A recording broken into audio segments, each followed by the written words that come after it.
This is Audible.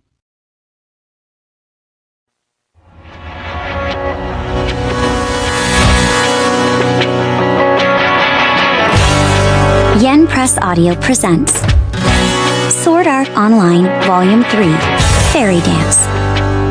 Written by Reki Kawahara. Translated by Stephen Paul. Cover art by Abashi. Read by Jeremy Lee and Bryce Pappenbrook.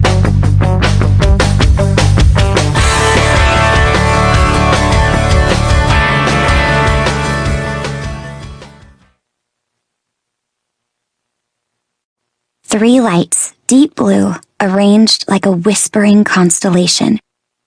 Sugaha Kirigaya reached out to trace those lights with her fingertips. The LEDs on the front rim of the Nerve Gear VR headgear indicated its current status. From right to left, they represented power, network connection, and brain interface. If that leftmost light ever switched to red, it meant that the user's brain had been rendered non-functioning. The Nerve Gear's wearer was resting on a large, soft gel bed in the midst of an off-white hospital room, deep in an unwaking sleep. But no, that wasn't quite right. His soul was actually in a far-off world, battling day and night, battling to free himself and thousands of other players held prisoner.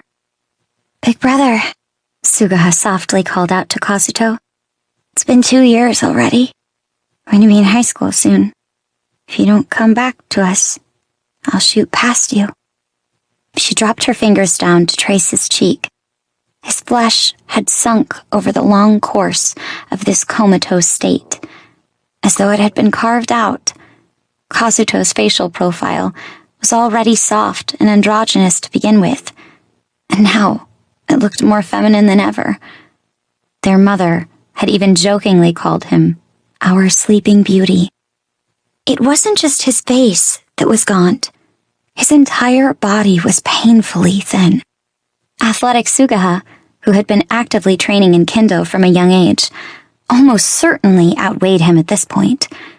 Lately, she was gripped with the terrible thought that he might just wither away into nothing. But for the past year, she'd made certain not to cry while in his hospital room with him.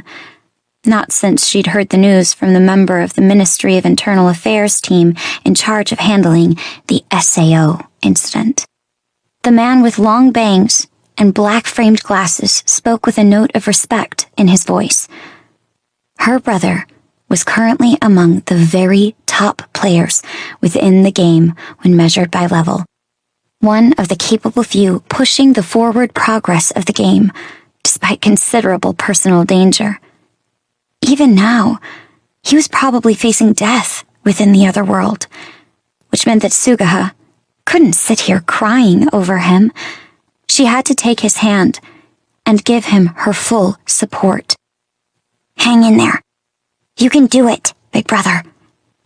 She clasped Kazuto's bony hand in both of hers, praying fervently, when a voice from behind caught her by surprise. "Oh, you're already here, Sugaha." She hastily spun around. Mom!" It was their mother, Midori. The sliding doors on the hospital room were so quiet that she hadn't noticed they were no longer alone. Midori put the bouquet of cosmos into the vase at the side of the bed and took the seat next to Sugaha. She must have come on the commute home from work, as she was wearing a rough leather blouse over a cotton shirt and slim jeans. Her light cosmetics and carelessly tied ponytail did not suggest a woman who would be in her 40s next year. She had the energy of a much younger woman, perhaps due to her job as the editor of a tech magazine. Sugaha often thought of her more as an elder sister than a mother. "I'm surprised you had time to visit, Mom. Isn't the print deadline coming up?" Midori flashed her a grin in response. "I pushed my way free this one time. I don't usually manage to visit, so I wanted to make time today." "That's right. Today's his birthday." The two stared in silence at the bed, and its sleeping Kazuto.